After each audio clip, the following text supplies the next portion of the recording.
At Thanksgiving dinner, my daughter-in-law left a card on the table. Family trip. Clean the house before we're back. Even the nanny went along. I simply smiled. When they returned and their keys didn't work in the door, my daughter-in-law fainted. I'm glad to have you here. Follow my story until the end and comment the city you're watching from so I can see how far my story has reached. I should have known something was wrong when Raya insisted on setting the table herself that Thanksgiving morning. In the 12 years since Marcus married her, she'd never shown interest in domestic duties. She always left those tasks to me while she lounged in the living room, scrolling through her phone or barking orders about how the cranberry sauce wasn't the right shade of red. But there she was at 7 in the morning, arranging the good china with unusual precision. Her blonde hair was pulled back in a perfect bun, not a strand out of place, and she wore that cream-colored sweater that cost more than my monthly grocery budget. She kept glancing at me with a smile that didn't reach her eyes, the kind of expression that reminded me of a cat watching a mouse. "Della, honey," she said in that sickly, sweet voice she used when she wanted something, "why don't you focus on the kitchen? I'll handle the dining room today." I nodded, wiping my hands on my apron. At 65, I'd learned to pick my battles with Raya. The kitchen was my domain anyway, where I felt most comfortable preparing the Thanksgiving feast I'd been making for decades.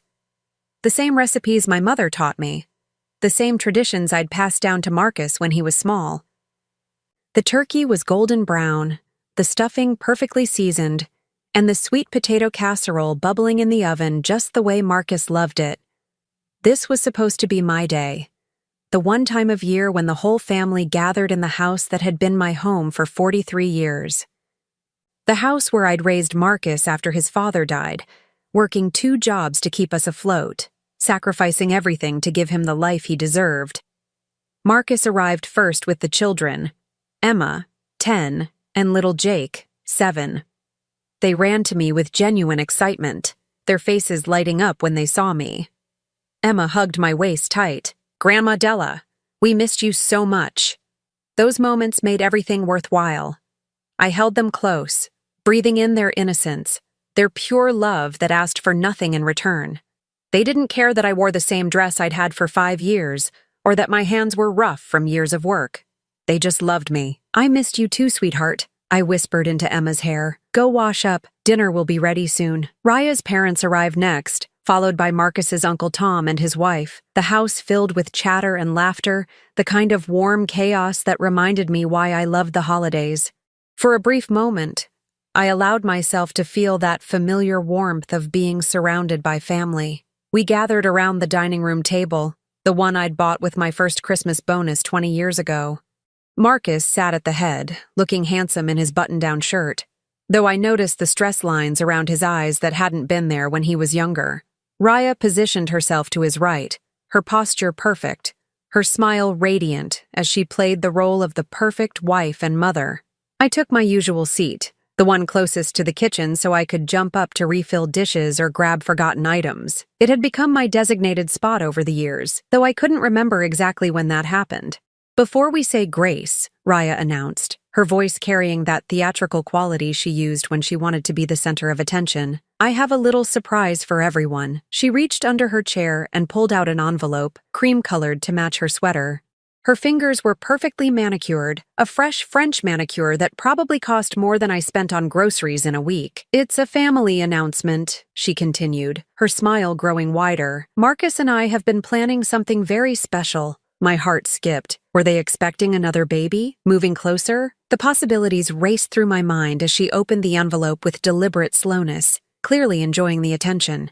She pulled out a card, expensive cardstock with elegant lettering, and held it up for everyone to see, but she was looking directly at me as she read it aloud. "Family vacation to Aruba. 10 days of sun, sand, and relaxation.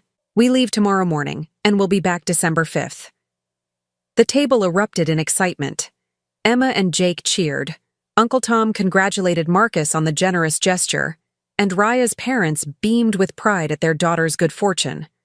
But Raya wasn't finished. She reached into the envelope again and pulled out another card, this one smaller.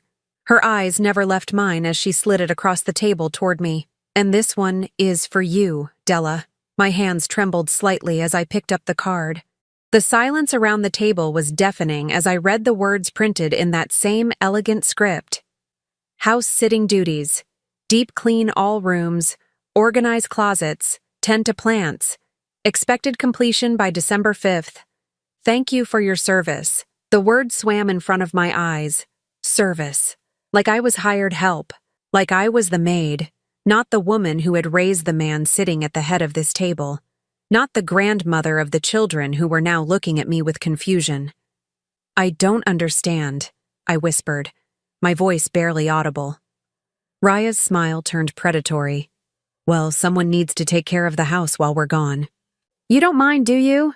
I mean, you practically live here anyway, and it's not like you have anywhere else to be. The casual cruelty of her words hit me like a physical blow. Uncle Tom shifted uncomfortably in his seat. Raya's mother looked down at her plate. Even Marcus seemed stunned, though he said nothing to defend me. Even the babysitter is coming with us, Raya continued, her voice light and cheerful as if she were discussing the weather. The kids are so excited to have Sarah along. It'll be like one big happy family vacation. One big happy family. Without me. I looked around the table at the faces I'd known and loved for years. Some avoided my eyes. Others looked genuinely uncomfortable, but no one spoke up. No one said this was wrong. No one pointed out that I was being treated like hired help in my own home. Grandma Della? Emma's small voice cut through the silence. Aren't you coming with us? Raya answered before I could. Oh, sweetie, Grandma Della is too old for vacation. She'd much rather stay here and take care of the house.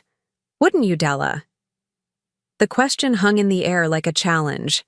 I could feel everyone waiting for my response, waiting to see if I would make a scene, if I would ruin their perfect Thanksgiving dinner. I forced my lips into what I hoped resembled a smile. Of course, I managed to say. I'll take good care of everything. But inside, something fundamental had broken. As the conversation moved on to vacation plans and travel arrangements, I sat there holding that card, reading those words over and over again. Thank you for your service. 43 years in this house.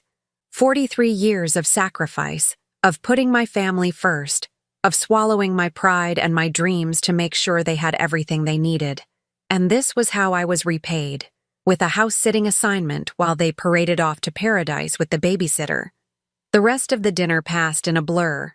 I smiled when expected, nodded at appropriate moments, and cleared dishes like the good little servant they apparently thought I was. But something had awakened inside me. Something that had been sleeping for far too long. As the family said their goodbyes and made their final vacation preparations, I retreated to the kitchen to clean up. The card lay on the counter where I'd left it, those elegant words mocking me in the overhead light. Thank you for your service, I read aloud to the empty room. The words tasted bitter on my tongue. But as I stood there, surrounded by dirty dishes and the remnants of a feast I'd prepared but barely enjoyed, a thought occurred to me. A thought that should have scared me, but instead filled me with something I hadn't felt in years. They had just made the biggest mistake of their lives. The house felt different the morning after they left. Not peaceful, I'd expected that, but hollow, like an abandoned theater where the last performance had ended badly. I stood in the kitchen, still in my robe, staring at the coffee maker as it gurgled to life. The sound seemed impossibly loud in the silence. They'd left at 5 a.m, bags stuffed into Marcus's SUV like they were fleeing a crime scene. I'd watched from my bedroom window as Raya supervised the loading, pointing and directing while Marcus did the heavy lifting. Even little Jake had his own rolling suitcase, bright blue with superhero stickers. The babysitter, Sarah, had climbed into the front passenger seat, my traditional spot on family trips. Back when I was still considered family, Raya had knocked on my door before they left, not waiting for permission to enter. She'd stood in my doorway in her perfectly coordinated travel outfit, designer sunglasses perched on top of her head, even though the sun hadn't risen yet. Remember, I want the house spotless when we get back, she'd said, consulting a list on her phone. The master bedroom needs deep cleaning, and those guest room closets are a disaster. Oh, and the baseboards in the living room are dusty. I noticed yesterday. I'd nodded from my bed, pulling the covers up to my chin like a child hiding from monsters. She'd looked around my room then, taking in the modest furniture, the faded family photos on my dresser, the stack of library books on my nightstand. Her expression had been one of distaste, as if my very existence offended her. "Try to make yourself useful," she'd added before leaving. "It's the least you can do."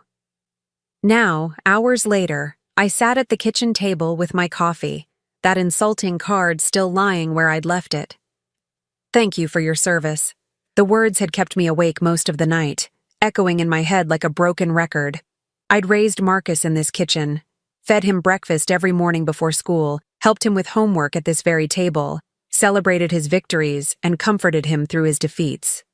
When he'd brought Raya home for the first time 12 years ago, I'd welcomed her with open arms, so grateful that my son had found love.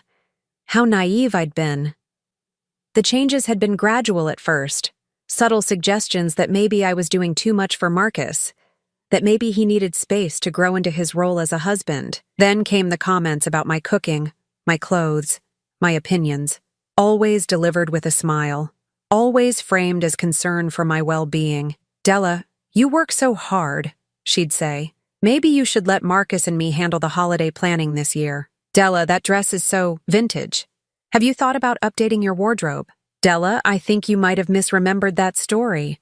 Marcus told me it happened differently." Slowly, steadily, she'd erased me from my own family, and Marcus, sweet Marcus who'd once defended me against playground bullies, had stood by and let it happen.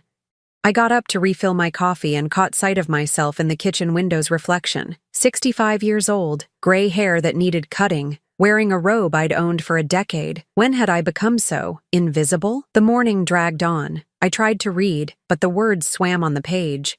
I turned on the television, but every channel seemed to be showing happy families enjoying perfect lives.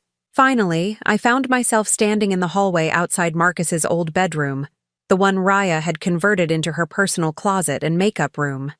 The door was slightly ajar, and I could see her designer shoes lined up like soldiers, her handbags displayed on custom shelving like museum pieces. Everything expensive, everything perfect, everything purchased with money from the business Marcus ran, the business I'd helped him start with my life savings. But it was the master bedroom that really got to me. Their bedroom, in the house that had been my sanctuary for 4 decades. Raya had redecorated it last year, gotten rid of all the furniture that held memories of my life with Marcus's father.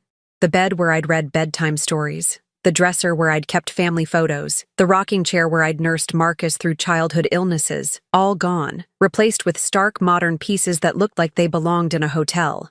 I sat on the edge of their bed, running my hands over the silk comforter that probably cost more than my monthly Social Security check. This had been mine once. This whole house had been mine. Was still mine, technically, though somewhere along the way I'd forgotten that fact. That's when I saw it, lying on Raya's nightstand, her jewelry box, opened carelessly with pearls and diamonds spilling out like she had so much wealth she couldn't be bothered to organize it properly. Next to it sat a stack of mail, bills and statements that Marcus handled but Raya liked to review. I shouldn't have looked. I knew that. But something compelled me to pick up the top envelope, already opened. It was a mortgage statement for the house. My house. The house my husband had bought 43 years ago. The house he'd left to me when he died. The house I'd never transferred out of my name despite Marcus's various requests over the years. My hands shook as I read the details. They'd been making payments on a mortgage that didn't exist. For the past 5 years, Marcus had been sending monthly payments to a bank account that Raya had set up, thinking he was paying the mortgage on the house. But the house had been paid off 15 years ago. I'd used every penny of my husband's life insurance to eliminate that debt, determined that my son would inherit a home free and clear. The realization hit me like a physical blow. Raya had been stealing from her own husband, convincing him that they needed to make mortgage payments on a house that belonged to me. And Marcus, trusting and naive, had never questioned it. I sank into the chair by their bedroom window, the mortgage statement clutched in my trembling hands. Below me, the garden I'd tended for decades stretched out in the afternoon sun. The rose bushes I'd planted when Marcus was small, the herb garden where I'd taught him to identify basil and oregano, the old oak tree where we'd hung his tire swing, all of it mine. Every brick, every board, every memory embedded in these walls, mine. I thought about that card downstairs, those dismissive words that had cut so deep. Thank you for your service. As if I were the help. As if I were some distant relative who should be grateful for scraps of attention. But I wasn't the help. I was the owner. I walked to my bedroom and pulled out the old filing cabinet I kept in the back of my closet. Inside, carefully preserved in plastic sleeves, were all the important documents of my life: marriage certificate, death certificate, insurance papers, and yes, the deed to the house. My name in black ink, clear as day, Della Mae Henderson, sole owner. I sat on my bed, holding that deed like a talisman. When had I become so afraid of my own family that I forgot who I was? When had I started accepting crumbs when the whole feast belonged to me? The phone rang, startling me from my thoughts. I glanced at the caller ID and saw Raya's number. For a moment, I considered letting it go to voicemail, but old habits die hard. Hello? Della! Raya's voice was bright with artificial cheer, loud enough that I could hear tropical music and children's laughter in the background. Just calling to check in. How's the cleaning going? I looked around my modest bedroom, unchanged for decades while they'd transformed the rest of my house to suit their tastes. It's going fine. Good. I hope you're being thorough. I left a more detailed list on the kitchen counter. Did you find it? I hadn't even looked. Yes, I found it. Wonderful. Oh, and Della? Marcus wanted me to remind you to water his golf clubs. They're in the garage, and the leather needs conditioning in this weather. Water his golf clubs. In December, in a garage. The request was so absurd I almost laughed. Almost. Of course, I said instead. Great. We're having such a wonderful time. The kids are at the beach with Sarah right now, and Marcus and I are about to have couples massages. It's exactly what we needed. A break from all the stress at home. The stress at home, meaning me. I'm glad you're enjoying yourselves, I managed. We are. Okay, I need to run. My massage appointment is in 5 minutes. Make sure you get those baseboards, Della. They were really quite dusty. The line went dead. I sat there holding the phone, staring at the deed in my other hand. 43 years of memories in this house. 43 years of love and sacrifice and putting everyone else's needs before my own. And this was what it had earned me. Orders to clean baseboards and water golf clubs while they lived it up in paradise. But as I sat there in the growing darkness of my bedroom, something shifted inside me. Something that had been dormant for too long, buried under years of making myself smaller and smaller to accommodate other people's comfort. I stood up, smoothed down my robe, and walked to the kitchen. Raya's detailed cleaning list sat on the counter, 3 pages long, written in her perfect handwriting. Room by room instructions, down to scrubbing behind the toilets and organizing the spice rack alphabetically. I picked up the list, read it once more, then walked to the fireplace in the living room. The fire I'd lit that morning was still burning low, just glowing embers now. I held the papers above the flames and let them go. As Raya's perfect handwriting curled and blackened and turned to ash, I felt something I hadn't experienced in years. Not anger. Anger was exhausting and useless. Not hurt. I'd carried enough hurt to last several lifetimes. What I felt was clarity. They thought they were coming home to a clean house and a grateful servant. They were wrong on both counts. I called Harold Peterson first thing Monday morning. Harold had been our family lawyer for 28 years, handling everything from my husband's will to Marcus's business incorporation papers. His secretary, Mrs. Chen, recognized my voice immediately. Della, how lovely to hear from you. Harold's with a client, but I know he'll want to talk with you. Can you hold for just a moment? While I waited, I stared out the kitchen window at the garden. The morning frost had settled on the rose bushes, making everything look crystalline and new. It felt symbolic somehow, like the world was being reborn right before my eyes. Della! Harold's warm voice came through the phone. What a pleasant surprise. How are you, dear? I'm well, Harold. I need to ask you something important about the house. Of course. What's on your mind? I took a deep breath. If I wanted to change the locks on my property, legally speaking, what would I need to do? There was a pause. Well, as the property owner, you have every right to change locks, install security systems, whatever you feel is necessary. Is everything all right? Has there been a break-in? No break-in, but I want to make sure I understand my rights. Marcus and his family have been living here, but the deed is still in my name, correct? Absolutely. We discussed transferring it several times over the years, but you never signed the papers. The property remains entirely yours. Della, is something wrong? I could hear the concern in his voice. Harold had known me since Marcus was in high school. He'd seen me struggle through my husband's illness, watched me work multiple jobs to keep us afloat, witnessed my quiet strength through decades of challenges. Nothing's wrong, I said, and for the first time in years, I meant it. I'm just reclaiming what's mine. I see. Harold was quiet for a moment. Would you like me to prepare any documentation? Perhaps a formal notice of changes in living arrangements? That would be helpful. How quickly could you have something ready? I could have papers drawn up by tomorrow afternoon. But Della, are you sure about this? I know how much your family means to you. I looked around the kitchen. At the cabinet doors Raya had complained were outdated. At the countertops she'd said needed replacing. At the breakfast nook where she'd humiliated me just days ago. My family means everything to me, Harold. That's exactly why I'm doing this. After hanging up with Harold, I drove to town for the first time in months. I'd gotten into the habit of staying home, of making myself smaller and smaller to avoid Raya's criticisms about my appearance, my choices, my very existence, but today felt different. My first stop was Miller's Hardware, where old Pete Miller had been selling locks and keys for 40 years. He looked up from his newspaper when I walked in, his weathered face breaking into a genuine smile. Della Henderson! Haven't seen you in a dog's age. How have you been? I've been better, Pete, but I'm working on that. I explained what I needed, and Pete didn't ask questions.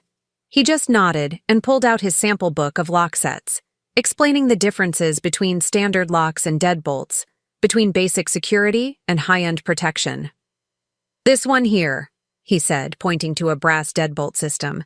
This is what I'd put on my own house. Solid construction, pick-resistant, and it comes with 5 keys, so you can control who has access. 5 keys. I thought about that as Pete rang up my purchase. 5 keys for 5 people I trusted. Not 5 people I was obligated to trust, but 5 people who had earned it. My next stop was even more liberating. Branson's consignment shop had been on Main Street for decades, run by Martha Branson, a woman my age who'd built her business from nothing after her divorce 30 years ago. She looked up from sorting through a rack of winter coats when I walked in. Della Henderson, as I live and breathe. What brings you to my little corner of capitalism? I laughed, actually laughed, for the first time in weeks. I need to sell some furniture, Martha. Quite a bit of it, actually. Well, you've come to the right place. What kind of pieces are we talking about? I pulled out my phone and showed her the photos I'd taken that morning. Raya's precious living room set, the one she'd insisted on buying last year despite my protests about the cost. The formal dining room furniture that no one ever used except for company, because Raya said the kitchen table was too casual for proper meals. The guest bedroom set that stayed perpetually pristine because Raya discouraged visitors. Martha whistled low. This is high-end stuff, Della. Where did you get furniture like this? It was purchased for my house, but I've decided it doesn't suit me anymore. Martha's eyes sharpened. She'd been in business long enough to read between the lines, and she'd probably heard the town gossip about how Raya treated me. Small towns had few secrets. I can give you good money for pieces like this, she said carefully. But are you sure? Some of these look practically new. I'm sure. How quickly could you arrange pickup? For furniture this nice? I can have my boys there tomorrow morning if you want. That afternoon, I drove to every furniture store within 50 miles, looking for pieces that spoke to me.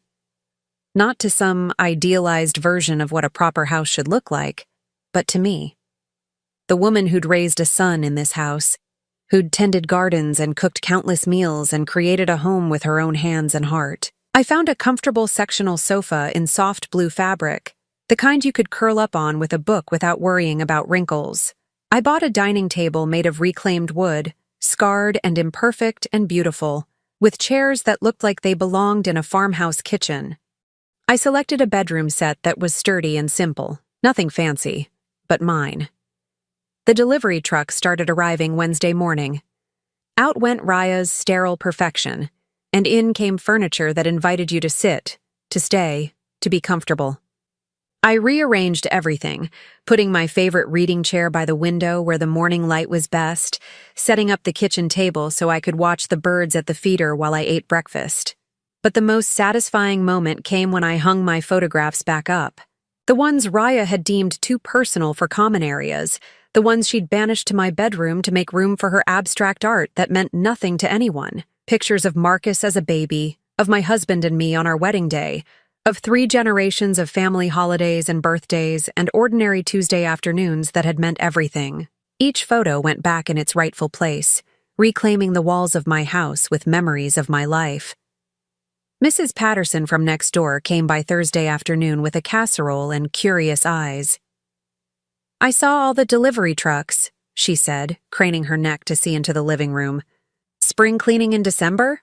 "Something like that," I said, accepting the casserole with genuine gratitude. Mrs. Patterson had been bringing me food for months, ever since she'd noticed how thin I'd gotten. She'd never said anything directly, but her kindness hadn't gone unnoticed. "It looks lovely," she said, and I could hear the approval in her voice. "Very. You." "Yes," I thought as I closed the door behind her. "Very me." That evening, I sat in my new living room with a cup of tea and the latest mystery novel from the library. The house felt different now, lighter somehow. The furniture invited relaxation instead of demanding perfection. The photos on the walls told stories instead of trying to impress visitors. The very air seemed easier to breathe. My phone buzzed with a text from Raya. Just a photo of the family on the beach, everyone tanned and smiling, with the caption, "Wish you were here," followed by a laughing emoji. But I didn't wish I was there. For the first time in years, I was exactly where I wanted to be. I deleted the message without responding and returned to my book. Tomorrow, Harold would deliver the papers. Tomorrow, the new reality would begin. But tonight, I was home. Really, truly home, in a way I hadn't been for years. Outside, the wind picked up, rattling the windows and shaking the bare branches of the oak tree. A storm was coming. I could feel it in the air. But I wasn't afraid. My house was solid, built to weather whatever came its way. Just like me. I settled deeper into my new sofa, pulled the soft throw blanket over my legs and smiled. Let the storm come. I was ready for it. I heard the car doors slamming at 10:37 on Sunday morning. From my position at the kitchen table, where I sat reading the newspaper with my second cup of coffee, I could see Marcus's SUV in the driveway through the window. They were back from paradise, tanned and rested, and probably expecting to find their house sparkling clean and their live-in servant grateful for their return. The front door handle rattled, then rattled again, more forcefully. "That's weird," I heard Marcus say, his voice muffled through the door. "My key's not working." "Try it again." Raya's voice was sharp with irritation. "Maybe you're using the wrong one." More rattling. The sound of keys jingling, of someone trying multiple keys in rapid succession. "None of them are working," Marcus said, and I could hear the confusion in his voice. "It's like the lock's been changed." "That's impossible," Raya snapped. "Who would change our locks?" There was silence for a moment, then the sound of footsteps on the porch, coming around toward the kitchen door. I stayed seated, calmly turning the page of the newspaper, though my heart was beating faster now. This was it, the moment of truth. The kitchen door handle turned, also locked, of course. "Mom," Marcus called, knocking on the door. "Mom, are you in there? The locks aren't working." I took a slow sip of my coffee, savoring the taste. Good coffee. The expensive kind I'd always wanted to try but had never bought because Raya complained about unnecessary expenses. I'd purchased it yesterday, along with fresh cream and real maple syrup for my pancakes, small luxuries that added up to a new way of living. "Mom!" The knocking was more insistent now. "Mom, can you hear me?" I folded the newspaper carefully and walked to the kitchen door. Through the glass panel, I could see them all crowded on the small porch. Marcus looking bewildered, Raya looking furious, the children confused and tired from their long flight, and Sarah the babysitter standing awkwardly to one side with her overnight bag. I unlocked the door and opened it just wide enough to see them clearly. "Hello," I said pleasantly. "How was your trip?" "Mom, thank God." Marcus stepped forward. "Something's wrong with the locks. None of our keys work and—" He stopped mid-sentence, his eyes widening as he looked past me into the kitchen. "What happened to the furniture?" I glanced back casually, as if seeing the room for the first time. "Oh, that," I redecorated. "You what?" Raya pushed past Marcus, trying to get a better view. "Where's my dining set?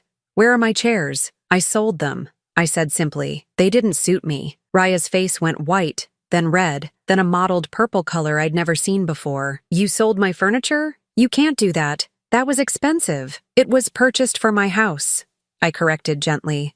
"So technically, it was mine to sell." "Grandma Della?" Emma's small voice cut through the tension. "Can we come in? I need to use the bathroom." I looked down at my granddaughter, sweet Emma with her sun-streaked hair and confused eyes. She was innocent in all this, just a child caught in an adult mess. "Of course, sweetheart," I said, stepping aside to let her in. "You know where it is." As Emma scurried past me, Jake started to follow, but Raya grabbed his arm.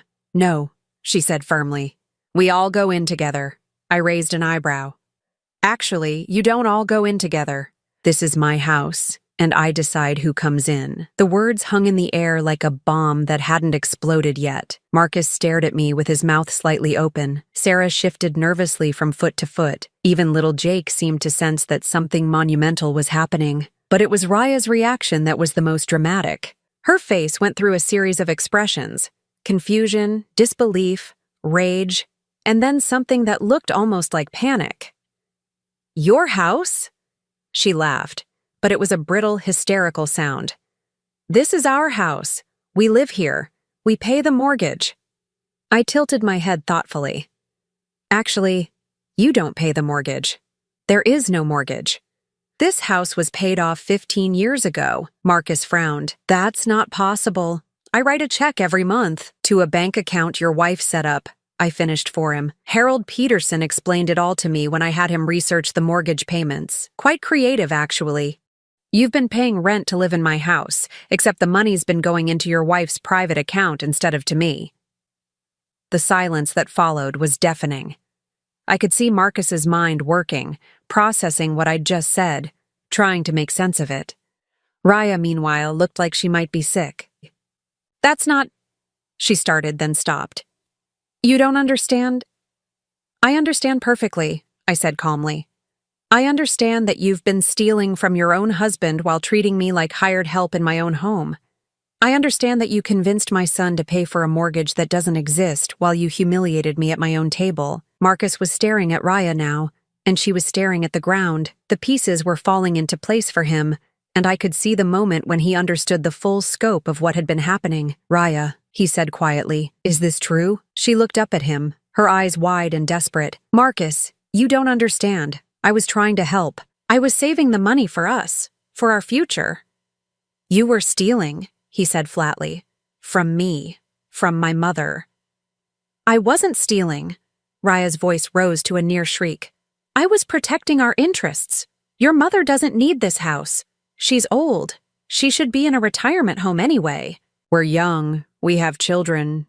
We deserve—" She stopped abruptly, realizing what she'd just said, but it was too late. The words were out there, hanging in the air like toxic smoke. Marcus looked at her as if seeing her for the first time. "We deserve what, Raya? To steal from my mother? To treat her like a servant in her own home?" "That's not what That's exactly what you meant." His voice was cold now, colder than I'd ever heard it. "You thought you could push her out, take over her house, and she'd just— what? Disappear?" Raya's composure cracked completely. She spun toward me, her face twisted with fury. "This is your fault. You turned him against me. You're a bitter old woman who can't stand to see other people happy." I looked at her for a long moment, this woman who had made my life miserable for 12 years, who had systematically tried to erase me from my own family. And I felt nothing. No anger, no hurt, no satisfaction. Just a deep, abiding peace. "I didn't turn him against you, Raya," I said quietly. "You did that all by yourself." That's when she fainted. It happened so suddenly that no one was prepared for it. One moment she was standing there screaming at me, and the next she was crumpling to the porch floor like a marionette with cut strings. Sarah gasped and stepped back. Jake started crying. Marcus just stood there staring down at his unconscious wife. "Well," I said, stepping back into my kitchen, "I suppose you'd better call an ambulance." But Marcus wasn't looking at Raya anymore. He was looking at me, and his eyes were full of something I hadn't seen in years. Respect. "Mom," he said softly. "I'm so sorry." I nodded acknowledgement but didn't respond. Sorry was a start, but it wasn't enough. Not yet. "Can we talk?" he asked. After we deal with this situation?" I looked at him, my son, the little boy I'd raised with such hope and love, who had grown into a man who'd allowed his wife to abuse his mother for years. He looked smaller now, diminished somehow, as if the revelation of Raya's deception had physically shrunk him. "We can talk," I said finally, "but not today. Today you need to figure out where you're going to stay." His face fell. "Mom, please. We don't have anywhere else to go." "You have money," I pointed out. "All that money Raya's been stealing from you. I'm sure she can afford a hotel until you sort things out." Marcus opened his mouth to argue, then closed it again. He looked down at his wife, who was starting to stir on the porch floor, then back at me. "The children," he said quietly. "What about Emma and Jake?" I felt my resolve waver for just a moment. My grandchildren, innocent in all this, didn't deserve to be punished for their parents' mistakes, but I also couldn't allow them to be used as emotional leverage, the way they'd been used to manipulate me for years. "The children can visit," I said carefully, "when you're ready to have a real conversation about respect and boundaries, but not today." Emma appeared beside me, having finished in the bathroom.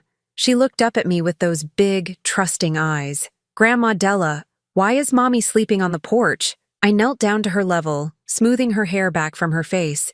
"Your mommy just got a little overwhelmed, sweetheart. She'll be fine." "Are we not living here anymore?" she asked, and I could hear the fear in her small voice. I chose my words carefully. "Your house arrangements are going to change, honey, but that doesn't mean I love you any less. You'll always be my granddaughter no matter where you live." She hugged me then, fierce and tight, and I held her close, breathing in her little girl scent of sunshine and bubble gum. When I looked up, I saw Marcus watching us with tears in his eyes. By the time the paramedics arrived, Raya was conscious but hysterical. She kept insisting that I'd drugged her, that I'd somehow orchestrated the whole thing, that this was all part of some elaborate revenge plot. The paramedics, professional and kind, suggested she might be suffering from exhaustion and stress. "Vacation can be overwhelming," one of them said gently. "Sometimes the transition back to reality is harder than we expect." As they loaded Raya into the ambulance for observation, she grabbed Marcus's hand. "Don't let her do this to us," she pleaded. "Fight for our family. Fight for our home." Marcus looked at her with an expression I couldn't quite read. "This isn't our home, Raya," he said quietly. "It never was." That was the moment I knew things had truly changed. Not because I'd taken back my house, not because I'd revealed Raya's deception, but because my son had finally opened his eyes. As the ambulance pulled away and the family climbed back into their SUV to follow it to the hospital, I stood on my porch watching them go. The autumn air was crisp and clean, and for the first time in years, I could breathe freely. Mrs. Patterson appeared at her fence, obviously having watched the whole drama unfold. "Everything all right over there, Della?" she called. I looked at my house, my beautiful reclaimed house with its comfortable furniture and family photos and the smell of good coffee lingering in the kitchen. I thought about the morning ahead, quiet and peaceful, with no one to please but myself. "Everything's perfect," I called back. And for the first time in longer than I could remember, I meant it. 3 days passed before Marcus came to see me alone. 3 days of silence that I filled with simple pleasures I'd forgotten existed. I read entire books without interruption, cooked meals I actually wanted to eat, and slept through the night without the low-level anxiety that had become my constant companion. On Wednesday evening, just as I was settling down with a cup of tea and the evening news, I heard his car in the driveway. This time there was no rattling of keys, no angry voices, just a gentle knock on my front door. When I opened it, Marcus stood there looking like he'd aged 5 years in 3 days. His clothes were wrinkled, his hair uncombed, and there were dark circles under his eyes that spoke of sleepless nights and difficult conversations. "Mom," he said quietly, "can we talk?" I stepped aside to let him in, noting how he paused in the doorway to take in the changes, the comfortable furniture, the family photos back on their walls, the general sense of a home that belonged to someone who actually lived there rather than someone trying to impress visitors. "It looks good," he said, and there was something in his voice that sounded almost like relief. "It looks like home." I gestured toward the sofa. "Sit down. I'll make coffee." As I moved around the kitchen, I could feel him watching me. The silence between us wasn't comfortable, but it wasn't hostile either. It was the silence of two people who needed to find their way back to each other, across a chasm that had been years in the making. "How's Raya?" I asked, though I wasn't sure I really wanted to know. Marcus sighed deeply. "She's not handling this well. The doctor says it's a severe stress reaction, but between you and me, I think it's more than that. I think she's realizing that everything she thought she had control over is slipping away." I brought him his coffee, made the way he'd liked it since he was a teenager. 2 sugars, a splash of cream. The fact that I still remembered seemed to surprise him. "Where are you staying?" I asked. "The Hampton Inn on Route 9. It's not ideal with the kids, but it's temporary." He paused, staring into his coffee cup. "At least, I hope it's temporary." I settled into my reading chair across from him. "That depends on what temporary means to you." He looked up at me then, and I saw the boy he used to be underneath the exhausted man he'd become. "Mom, I need you to know how sorry I am. Not just about the house or the money, but about everything. About how I let her treat you. About how I stood by and watched you disappear from your own life. Why did you?" The question had been burning in me for years. Why did you let it happen? Marcus was quiet for a long time, working his jaw the way he used to when he was a child trying to figure out how to explain something difficult. "At first, I thought she was just particular, you know? She had opinions about how things should be done, and I figured that was normal for newlyweds. Everyone has to adjust." He set his coffee cup down with shaking hands. "Then it became about keeping the peace. Every time I stood up for you, we'd have these terrible fights. She'd cry, tell me I was choosing my mother over my wife, make me feel guilty for not supporting her. I knew that pattern. The tears, the guilt, the way abusers turn their victims into accomplices. And then," Marcus continued, his voice getting quieter, "I started believing her. She was so confident, so sure of herself. When she said you were too involved in our lives, when she said you needed to learn boundaries, when she said you were holding me back from growing up, I started thinking maybe she was right. The admission hung between us like a confession in church. She made me feel like loving you was a weakness," he said, and his voice cracked on the words, "like being close to my mother was something to be ashamed of." I felt tears prick at my eyes, but they weren't tears of sadness. They were tears of recognition, of finally hearing my son acknowledge what I'd known but couldn't prove for so many years. "The money," I said carefully. "How long has that been going on?" Marcus laughed bitterly. 5 years. 5 years of me writing checks for a mortgage that didn't exist, and I never questioned it. She handled all the finances, said it was easier that way. I was so busy with work, so tired when I came home, I just trusted her. What will you do now?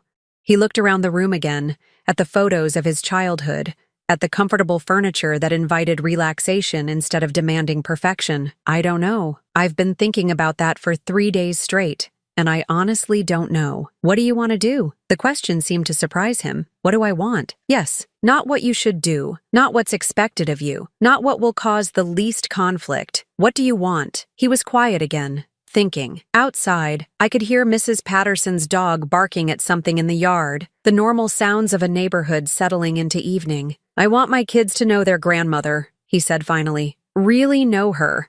Not just see her on holidays when their mother remembers to be polite.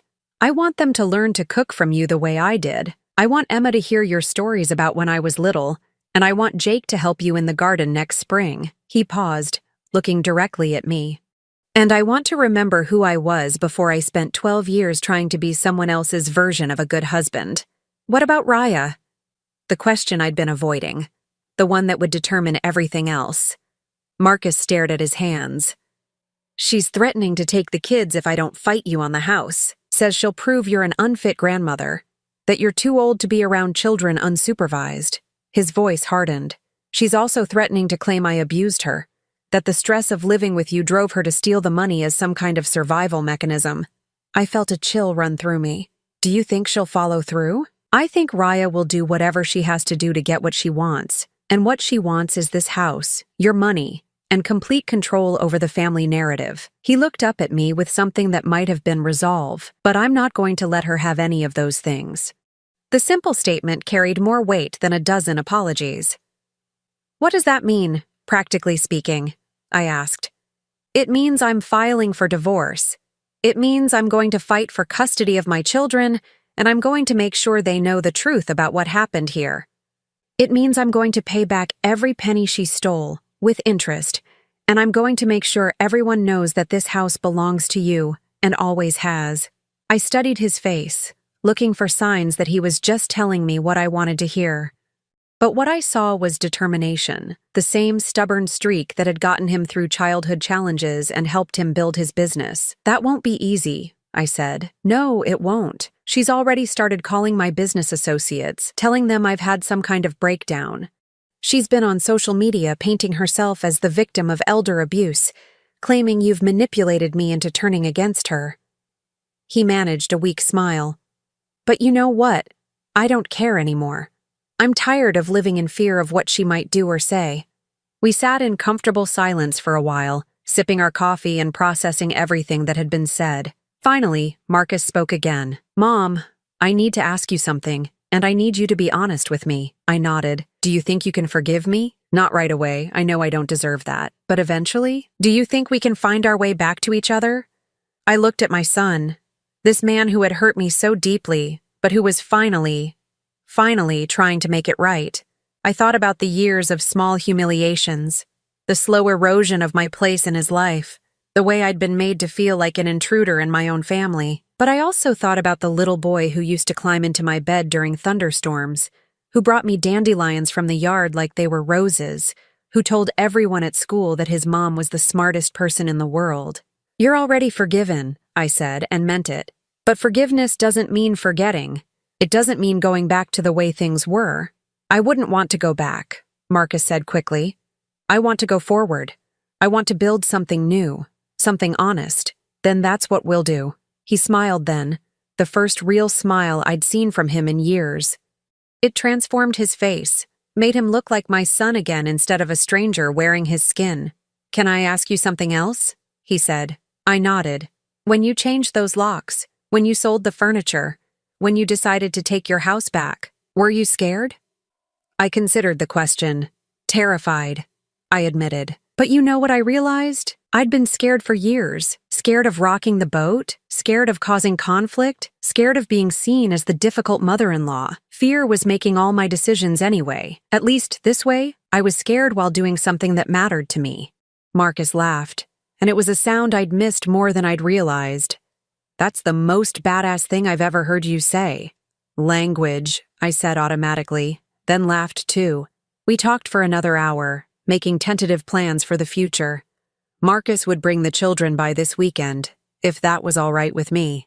We would start slowly, rebuilding trust and establishing new boundaries. He would pay me rent for the mortgage money Raya had stolen, not because I needed it, but because it was the right thing to do. As he got ready to leave, Marcus paused at the door. Mom, that card Raya gave you at Thanksgiving, the one about house-sitting. What about it? I had no idea she was planning that. If I had known, I would have stopped it. I believed him. The Marcus I'd raised would never have intentionally humiliated me like that. The Marcus who had let it happen was a man who had lost himself in someone else's version of love. I know, I said. But, in a way, I'm grateful she did it. Grateful? I smiled, thinking about everything that had changed since that awful dinner. If she hadn't pushed me that far, I might never have found the courage to push back. After Marcus left, I sat in my quiet house feeling something I hadn't experienced in years. Hope.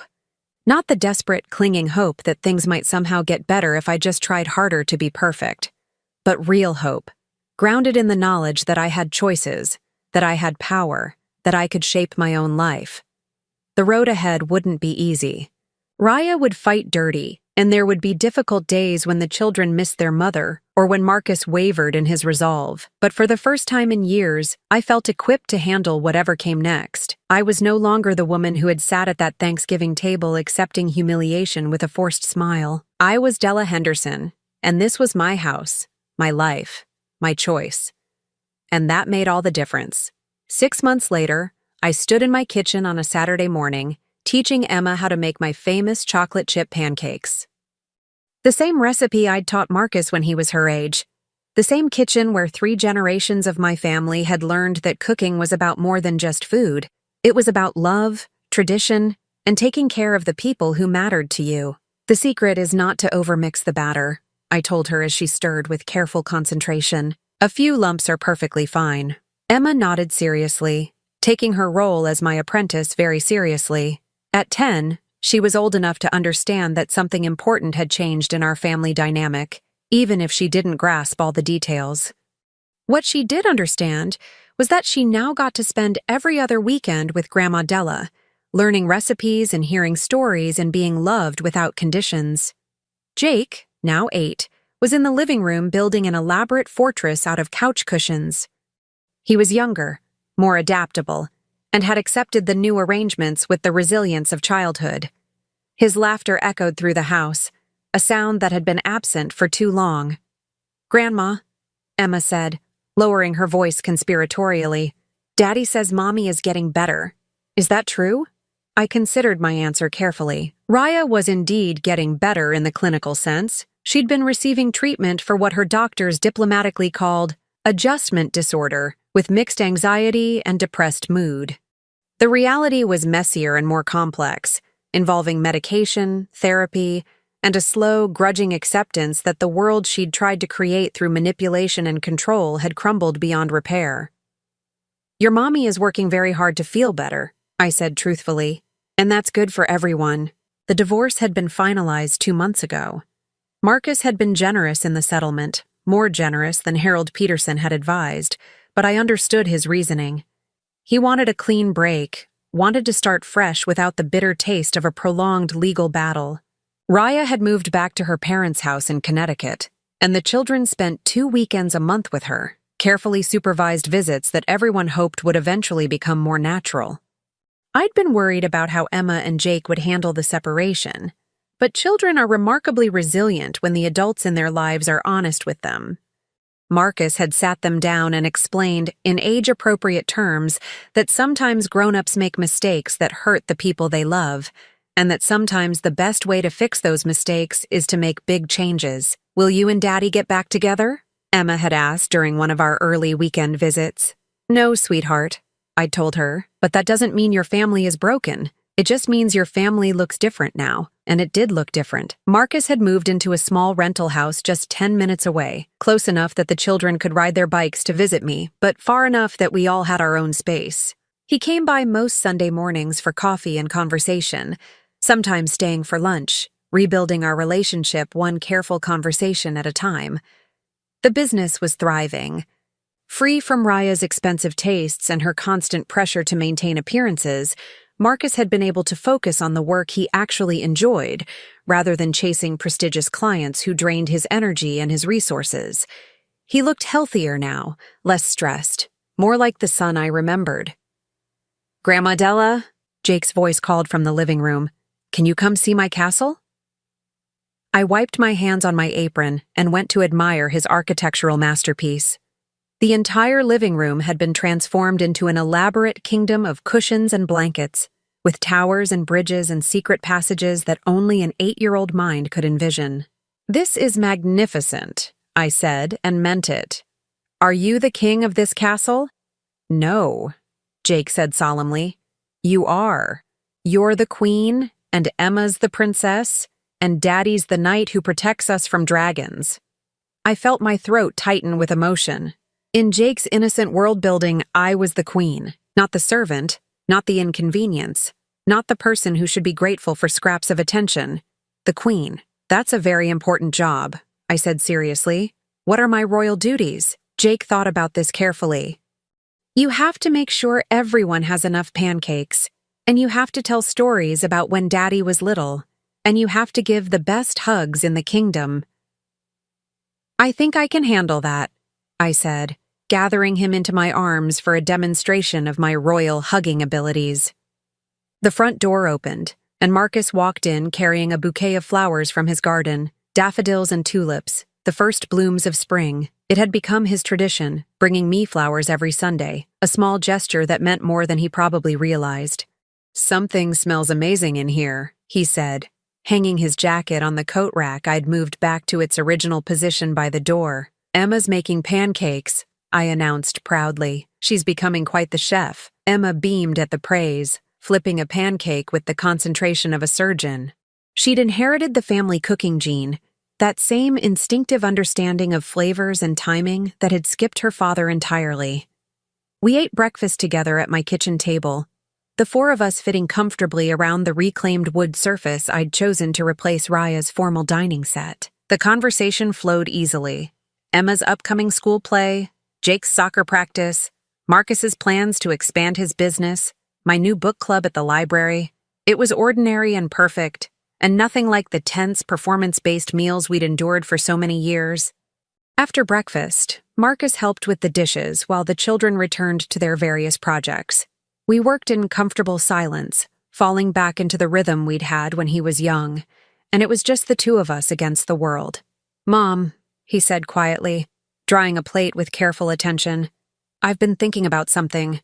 "What's that?" "The money. The mortgage payments Raya took. I know I've been paying you back, but I was thinking, what if we made it official? What if I actually paid you rent to live here again?" I paused in my scrubbing. "Marcus, you have your own place now." "I know, but the kids love being here. And honestly, so do I. Not full time," he added quickly.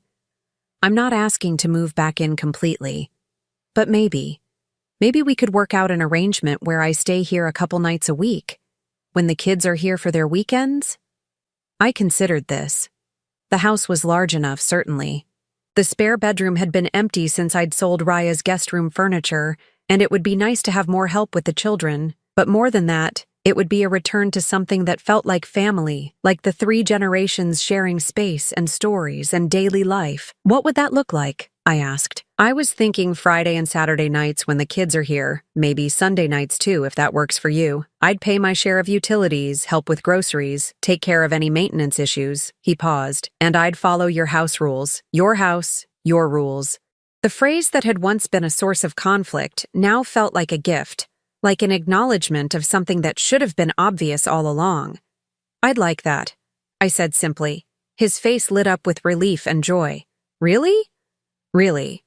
But we'll need to establish some boundaries, clear expectations about how this works." "Absolutely. Whatever you think is best." We talked through the details over the next hour, working out a schedule and ground rules that would protect everyone's independence while allowing us to rebuild the family structure that had been damaged but not destroyed. It felt good to be making plans, to be looking forward instead of backward. That afternoon, while Marcus took the children to the park, I sat in my garden with a cup of tea and the Sunday paper. The roses I'd planted decades ago were beginning to bud, and the herb garden was showing the first green shoots of spring growth. Everything was coming back to life after a long, difficult winter. Mrs. Patterson waved from her yard, where she was hanging laundry on the line she'd stubbornly maintained, despite her children's offers to buy her a modern dryer. "Beautiful day, isn't it?" she called. "Perfect," I called back, and meant it. My phone buzzed with a text message. For just a moment, my stomach clenched with the old anxiety. For months after the confrontation, Raya had sent a steady stream of angry, manipulative messages trying to guilt me into giving up the house, promising revenge, threatening legal action that never materialized. But Harold Peterson had finally convinced her lawyer that harassment charges were a real possibility, and the messages had stopped. This text was from my daughter-in-law, Sandra, my older son David's wife, who lived across the country in Oregon. "Heard from Marcus about everything that's been happening. So proud of you for standing up for yourself. Can't wait to visit this summer and see the new and improved family dynamic. I smiled, typing back a quick response. David had been horrified when he'd learned the full story of what had been happening, full of apologies for not intervening, for not seeing what was right in front of him during his infrequent visits. But I'd forgiven him too, understanding that it's easier to see dysfunction from the inside than from 3,000 miles away. The sound of children's laughter drifted from the park down the street, where Marcus was pushing Jake on the swings while Emma practiced cartwheels in the grass. My family, different now, but stronger. Smaller, but more authentic. I thought about that terrible Thanksgiving dinner 6 months ago, about the humiliation I'd felt reading that card, about the woman I'd been then. Grateful for scraps, accepting cruelty as the price of family connection, making herself smaller and smaller to accommodate other people's comfort. That woman was gone, replaced by someone who knew her own worth, who understood that love without respect was not love at all, who had learned that the most important person to stand up for was herself. The house around me was quiet and peaceful, filled with furniture I'd chosen, decorated with memories I cherished, organized according to my preferences rather than someone else's vision of perfection. It was home in the truest sense of the word, not just because I owned it legally, but because I inhabited it fully, without apology or compromise. As the sun began to set, painting the kitchen in golden light, I started planning the week ahead. Book club on Tuesday, lunch with an old friend on Wednesday, Emma's school play on Friday. Simple pleasures, but they were mine by choice rather than by default. Marcus and the children would be back soon, full of stories about their afternoon adventures, ready for dinner and homework and the comfortable chaos of family life. I would listen to their stories, help with math problems, tuck my grandchildren into beds in rooms that welcomed them without conditions. And later, after the children were asleep and Marcus had gone back to his own place, I would sit in my reading chair with a good book and a cup of tea, surrounded by the peace I had fought for and won. The card that had started it all was long gone, burned to ash in my fireplace months ago. But I would never forget its message, or the moment it had awakened something fierce and necessary inside me. Thank you for your service had been meant as an insult, a dismissal, a cruel reminder of my place in their hierarchy. Instead, it had become my liberation. Because I had served my family, my children, my own conscience, with dedication and love for decades. And I deserved better than being treated like hired help in my own home. Now I was serving myself, serving my own happiness and peace of mind and sense of dignity. And that, I had learned, was the most important service of all. The front door opened with the happy chaos of returning adventurers. Emma burst into the kitchen, full of stories about the ducks in the pond. Jake announced that he was starving and could we please have grilled cheese for dinner. Marcus followed behind them, looking relaxed and content in a way I hadn't seen in years. "How was your afternoon, Mom?" he asked, the same question he'd asked every Sunday since we'd started rebuilding our relationship. "Perfect," I said, meaning it completely. Absolutely perfect. And as I started pulling ingredients from the refrigerator for grilled cheese and tomato soup, surrounded by the people who loved me and the home that truly belonged to me, I knew that I had finally, after 65 years, learned the most important lesson of all. I was enough. I had always been enough, and I would never, ever accept less than I deserved again. Now I'm curious about you who listened to my story. What would you do if you were in my place? Have you ever been through something similar? Comment below. And meanwhile, I'm leaving on the final screen 2 other stories that are channel favorites, and they will definitely surprise you. Thank you for watching until here.